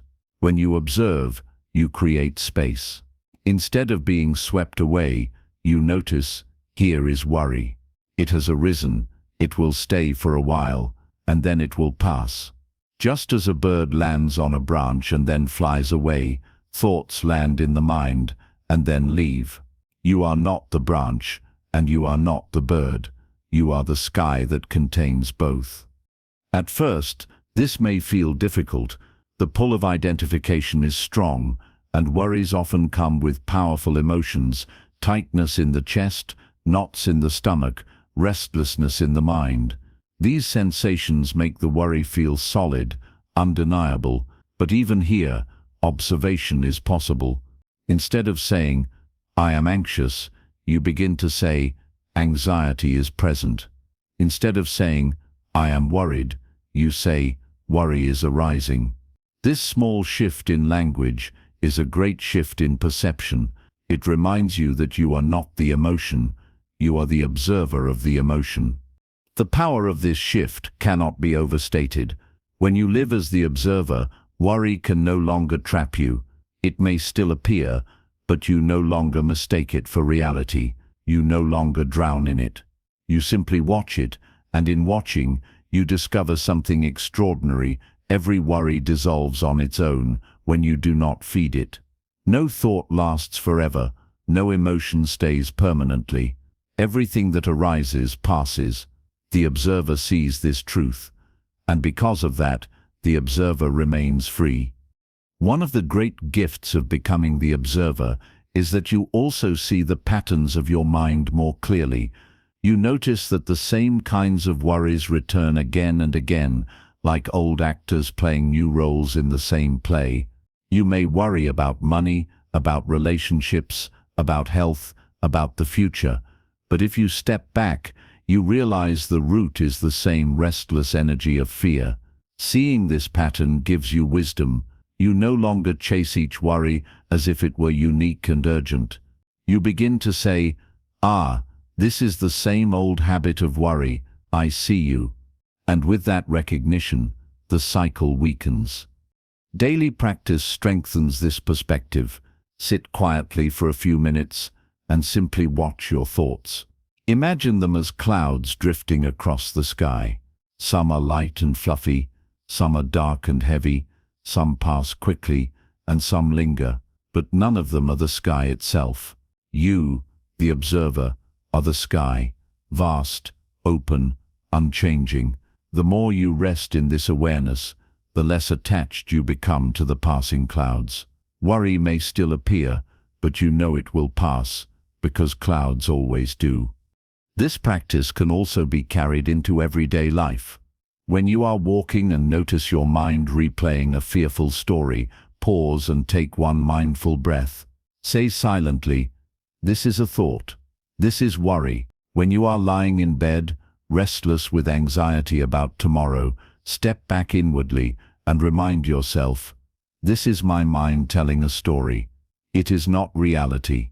When you are speaking with someone and notice yourself imagining their judgment, catch yourself and observe, "This is fear of rejection arising. I see it."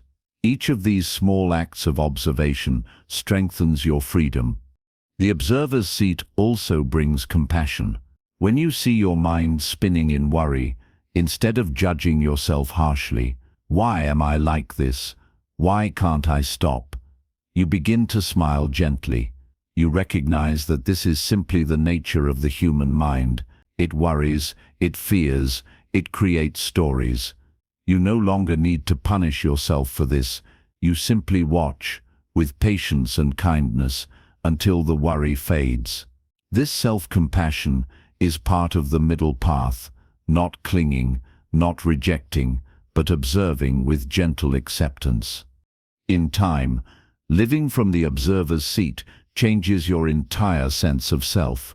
You no longer think of yourself as a bundle of thoughts and emotions constantly at war. You realize you are something larger, deeper, more spacious, the awareness in which all thoughts and emotions arise, and this awareness is never worried. It is silent, still, and free. Worry exists only on the surface. Beneath it, you are unshaken. The great masters often describe enlightenment as simply remembering who you truly are. Not the restless mind, not the anxious self, but the vast awareness beyond it. Worry cannot touch this awareness, because worry is temporary and awareness is eternal. When you rest here, you discover a happiness that does not depend on outcomes, conditions, or the absence of problems. It is the happiness of freedom, the happiness of being larger than every thought. So the next time worry takes hold, pause and step back. Ask yourself, who is watching this worry? Then rest in that awareness. The more you do this, the more you strengthen the observer, and the more powerless worry becomes. In the end, the secret is simple. You are not your worry. You are the sky, vast and unchanging, and worry is only a cloud that drifts across your surface. Once you discover this truth, you are free, because the sky never fears the clouds. 15. Turning worry into a teacher, learning from the mindset's restlessness. For most of your life, worry has probably felt like an enemy. It is the whisper that keeps you awake at night, the knot in your stomach when the future feels uncertain, the restless energy that robs you of peace, even when nothing is immediately wrong. It is the shadow that follows you through your days, always ready to remind you of what might go wrong. Because of this, the natural response is to see worry as a curse, something to resist, fight, or escape. But Buddhism offers a different view. What if worry, instead of being your enemy, could become your teacher? What if every moment of worry was not just a burden, but also an invitation to look more deeply into yourself, to see your attachments clearly, to uncover the places where you still cling to control, and to strengthen the wisdom that leads to freedom? When you begin to view worry in this way, its nature changes. It no longer feels like a monster chasing you. It becomes a mirror reflecting what is inside. Each time worry arises, it is pointing to something within you that is not yet free. Instead of pushing it away, you can pause and ask, what is this worry teaching me? What is it showing me about myself? This question transforms worry from an endless cycle into a guide on the path of awareness. Think about it carefully. Worry always points to attachment. If you are worried about money, it shows your attachment to security. If you are worried about health, it shows your attachment to comfort or longevity. If you are worried about relationships, it shows your attachment to love and approval. None of these attachments are wrong. They are natural aspects of being human, but they become chains when you cling too tightly. Worry is the signal that you are clinging. It is like an alarm bell ringing in the mind, saying, here is where you are not yet free. Instead of despising the alarm, you can thank it for showing you the exact place where your practice is needed. The Buddha taught that suffering itself is the doorway to awakening.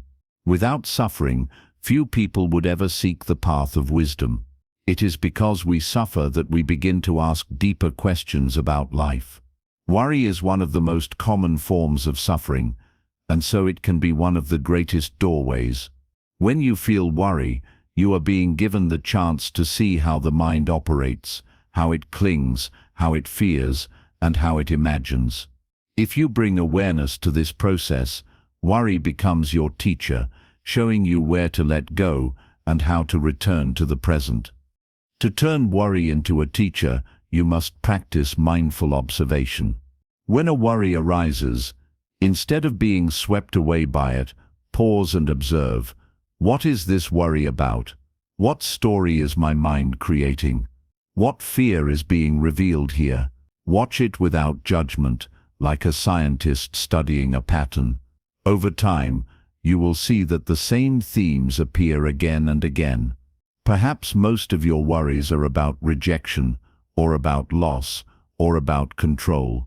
By seeing this clearly, you understand yourself more deeply. You realize that worry is not random. It is a reflection of your deepest attachments. And once you know your attachments, you can begin to loosen them.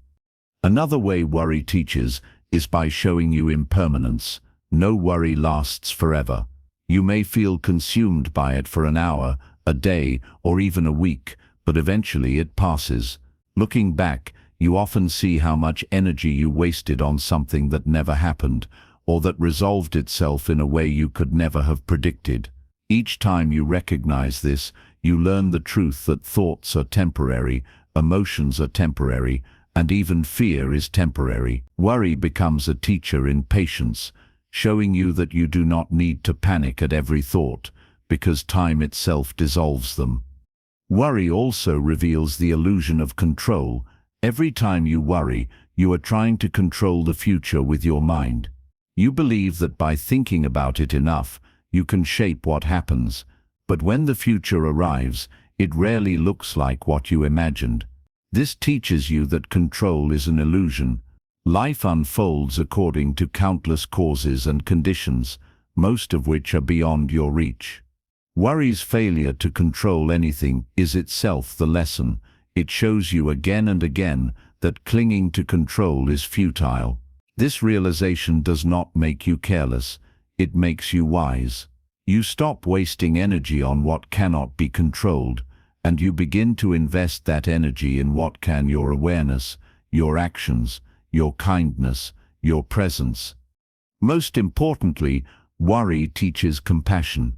When you see how much you suffer under the weight of worry, your heart softens toward yourself. You recognize that you are simply human, trying to navigate an uncertain world with a mind that is always reaching for safety. And from this self-compassion, compassion for others naturally grows.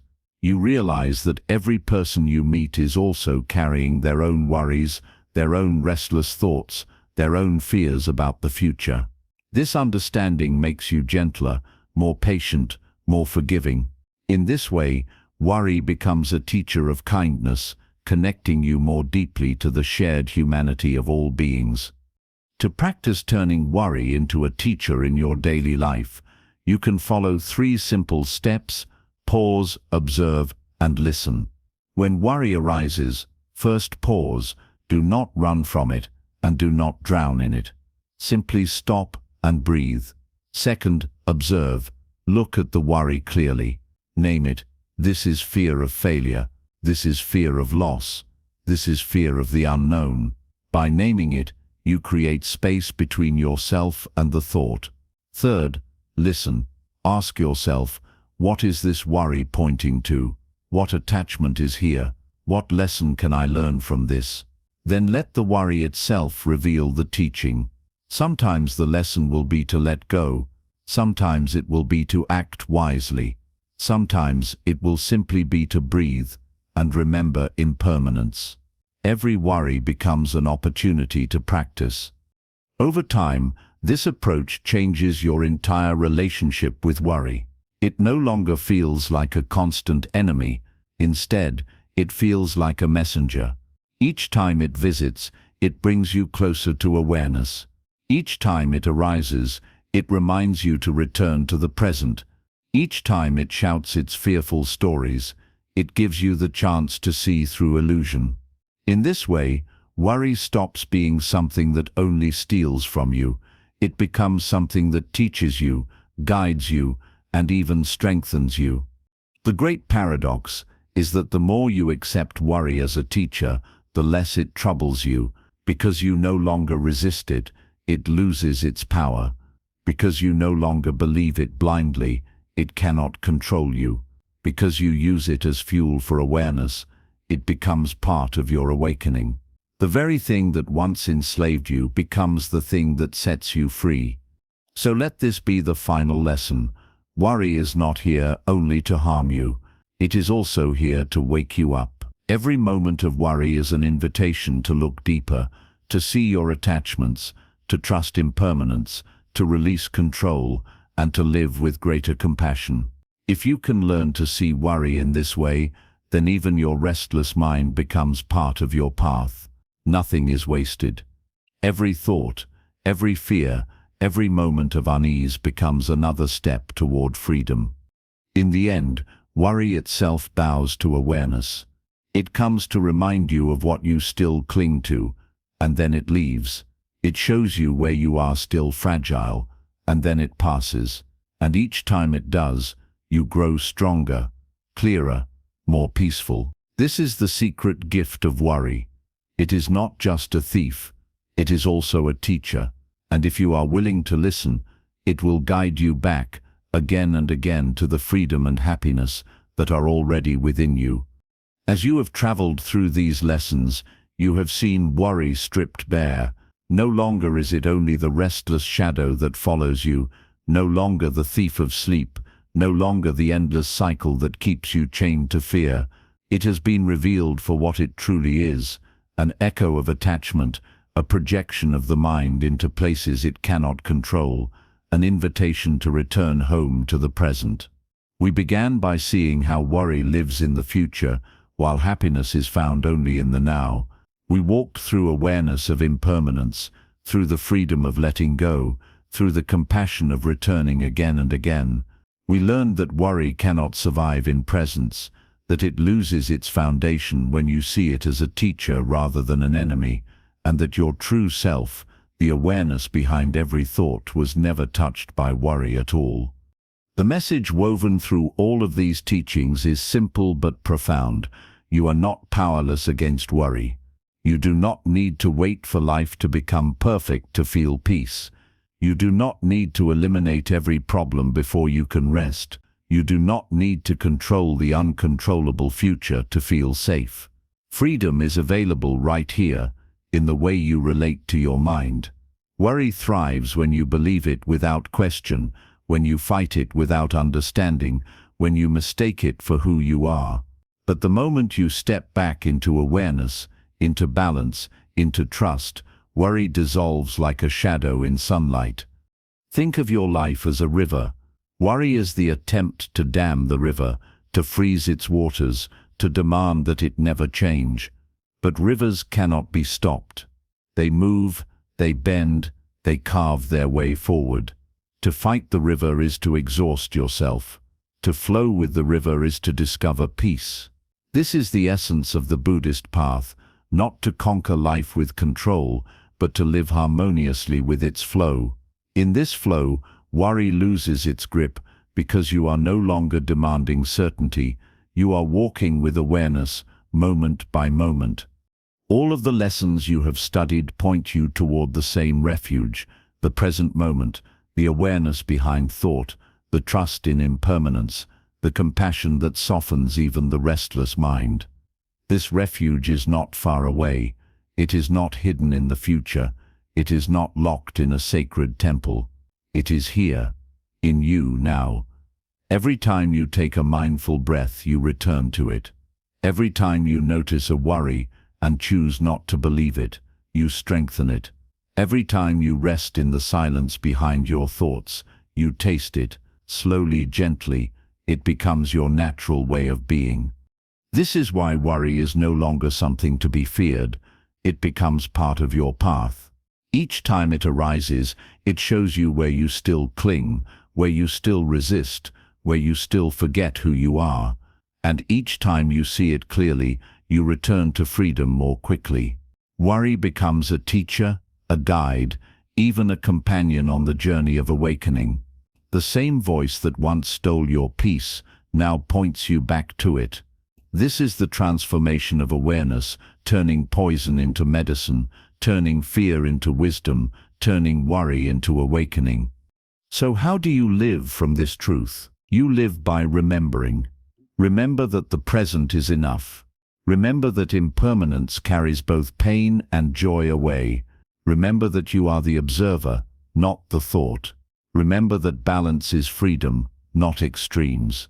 Remember that trust in life is stronger than control. Remember that even worry itself passes.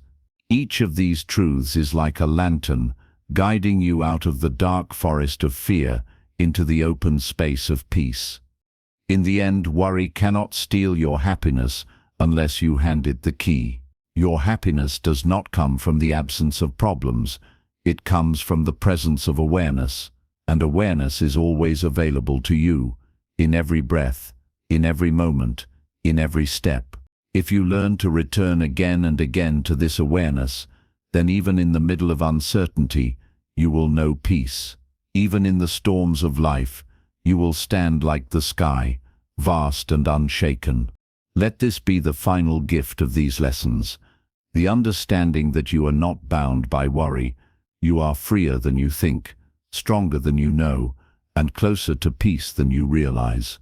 Worry may still appear, but it is no longer your master. You have walked the path of seeing, of returning, of trusting, of letting go. You have learned that happiness is not stolen by worry. It is revealed when worry fades. And now, with these teachings alive in your heart, you can walk beyond the shadow of worry into a life of balance, presence, and unshakable peace.